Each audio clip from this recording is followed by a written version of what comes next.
Sebelumnya mungkin kebanyakan kami lebih sering di kamar masing-masing. Terus saya dan adik saya sendiri jadi lebih sering eksperimen masak-masak gitu. Terus baca-baca buku.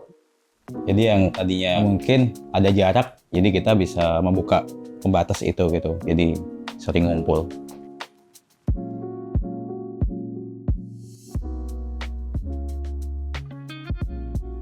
Ini merupakan proyek renovasi rumah 2 lantai.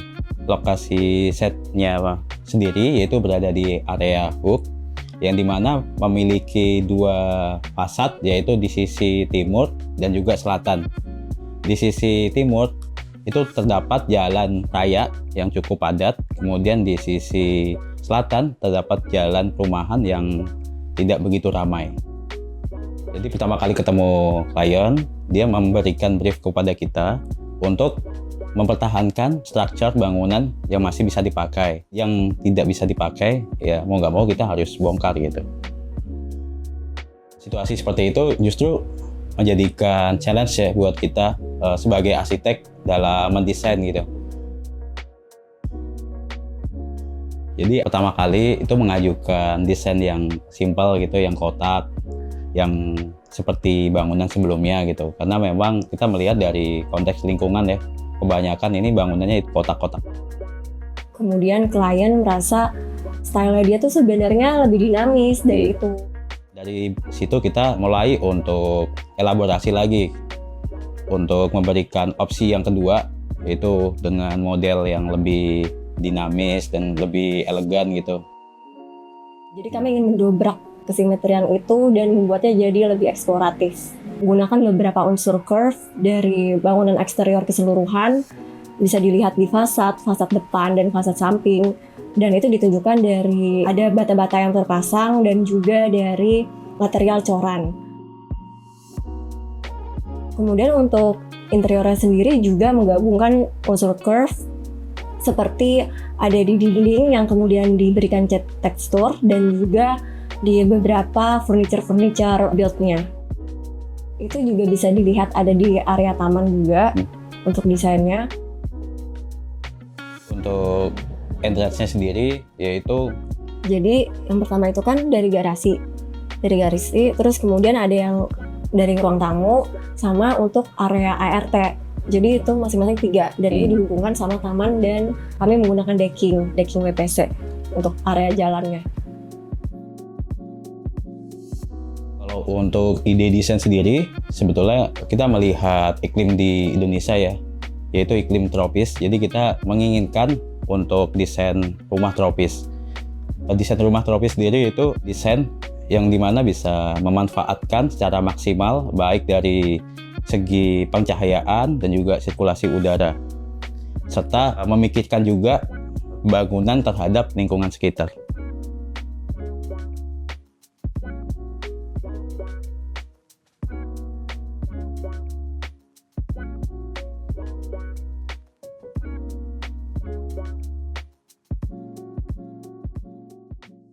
Alasan kita memilih material raw yaitu salah satunya kesan yang diberikannya yaitu kesederhanaan dan juga kejujuran gitu. Yang dimana kita lihat dari ownernya sendiri kurang lebih seperti itu yang dia inginkan gitu.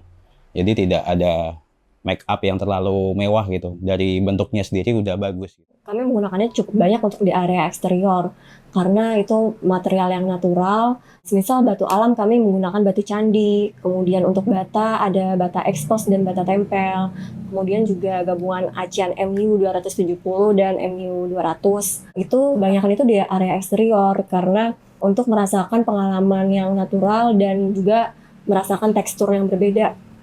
Kemudian untuk di interior sendiri kami lebih banyak menggunakan material kayu, granit, marmer, kuadra, dan juga HPL. Jadi lebih tidak terlalu bertekstur kasar. Kemudian untuk lantainya juga, jadi kami menyarankan owner untuk memilih material lantai yang seperti marmer moon cream, tapi kami menggunakan HT, homogeneous style, jadi jauh lebih murah harganya. Dan juga untuk dinding kita menggunakan beton expose ya, kamprot dinding tekstur gitu. Jadi misal nanti sewaktu-waktu termakan usia, kita lihatnya tetap dapat gitu dari segi estetikanya, dari segi nature-nya gitu. Jadi kita suka sih untuk konsep-konsep yang mendekati dengan iklim kita yang ada di Indonesia. Luas tanahnya yaitu 180 meter persegi, dan kemudian untuk luas bangunan lantai 1 dan lantai 2 yaitu 190 meter persegi. Jadi kalau untuk pembagian zonasi secara ruang, untuk area bawah yaitu area living, area kitchen, area dining, dan juga ada area service gitu.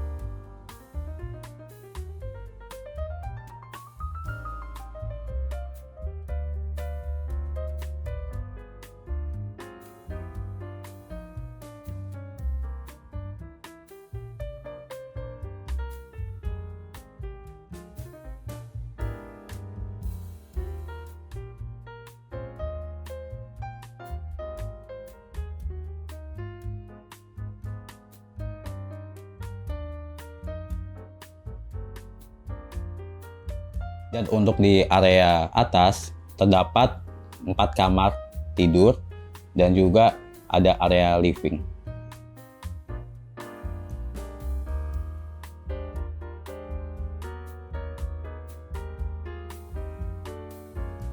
Sebelumnya itu rumahnya gelap karena banyak dinding masif. Jadi kami membongkar sebagian area lantai 1 dan menjadikan ruangan open space. Jadi kami menggabungkan antara living room, ruang tamu, kitchen, dan dining itu jadi satu area yang bisa terlihat semua, jadi lebih luas. Karena rumahnya sebenarnya ukurannya cukup kecil ya, bukan yang besar banget gitu. Kemudian yang saya amati dari habit owner sebelumnya itu adalah mereka tuh lebih banyak memakai ruangan di lantai 2. Kami ingin supaya semua area tuh terpakai gitu, terjamah oleh semuanya gitu. Jadi bukan area mati lagi. Gimana caranya supaya mereka tuh bisa makan bareng, terus juga area ruang tamu dan living room dipakai gitu. Jadi sebelumnya itu ownernya itu kalau makan masing-masing gitu kan. Nah sejak kami menggabungkan antara area kitchen dan dapur, owner jadi lebih sering untuk makan bersama keluarga dan juga lebih sering memasak sendiri gitu. Selain itu kami juga ingin membuat owner mungkin sebelumnya jarang mengundang tamu nih. Setelah ada desain baru, beberapa orang-orang teman orang tua atau teman anak-anaknya tuh jadi lebih sering datang ke sini. Dan karena area yang open space, kita bisa pakai menampung orang yang cukup banyak sebagai tamu.